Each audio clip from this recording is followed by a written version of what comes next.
हरिओम। धर्म प्रेमी साथियों से निवेदन है कि हमारे जीवन में कामधेनु गौ माता, जिसे हम कामधेनु कहते हैं, उसका बहुत महत्व है और उसका दूध किस किस को मिलना चाहिए, इस बात की तरफ कम जानकारी है।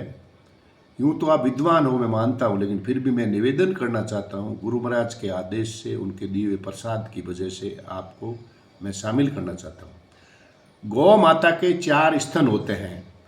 पहला स्तन देवताओं का होता है, दूसरा स्तन पितरों का होता है और तीसरा स्तन अतिथि देवों का होता है और चौथा स्तन मनुष्यों का होता है। तो इनका चारों का उपयोग आप बताइए। तो पहला स्तन का दूध है वो भगवान को चढ़ाते वक्त स्वाहा के रूप में, भगवान कोई भी आहुति दी जाती है तो इन स्वाहा के रूप में दी जाए तो देवता उसे प्राप्त कर लेते हैं, जिस देवता के संकल्प लेकर के आप प्रसादी चढ़ाते हैं। दूसरा स्तन का जो दूध है वो पितरों को जाता है हमारे, तो पितरों के लिए स्वधाकार इस नाम से देंगे जो पितरों को मिलेगा। और तीसरे स्तन का दूध है वो अतिथि देवों को जाता है, वष्टाकार। ये शब्द कहेंगे तो हमारे अतिथि देव है जो भगवान के रूप में ही आते हैं, उनको मिलेगा। और चौथे स्तन का दूध सिर्फ मनुष्यों के पास रहता है, जो अंताकार शब्द के द्वारा हमें मनुष्यों को देना चाहिए।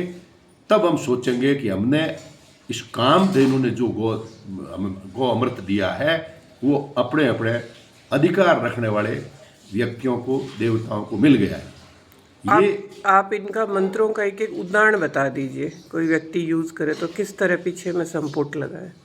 आप गाय के दूध को लेकर के जो आहुति देते हैं, हवन में देते हैं, यज्ञ में देते हैं, भोजन में देते हैं, तो आप एक कौर, एक चम्मच, एक कटोरी, 1 किलो खीर को लेकर के भगवान को चढ़ा दीजिए और उनके लिए स्वाहा किए तो वो स्वाहा के रूप में वो ईश्वर है, देवता प्राप्त कर लेगा।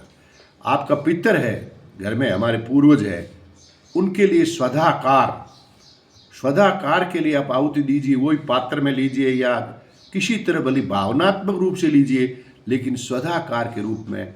और अतिथि देव है, ये भी देव है, तो वष्टाकार के रूप में नाम लेते हुए आप उनको दीजिए। और चौथा हंताकार के रूप में लेकर खुद उसका ग्रहण कीजिए।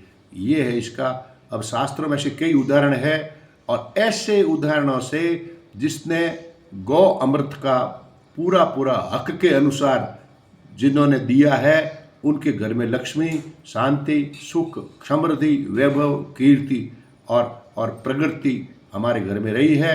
जीवन को स्वस्थता, सुंदरता और हर तरह के ज्ञान का भंडार भरा हुआ रहा है। इस चीज़ को हमने छोड़ दिया है। गौ माता की तारीफ सब करते हैं, लेकिन गौ माता जो हमको देती है उसका दूध का या घी का या उसके दिए हुए पात्र का, हमको वस्तु का अपना अपना हक बांटते रहना चाहिए। ये मेरा निवेदन है।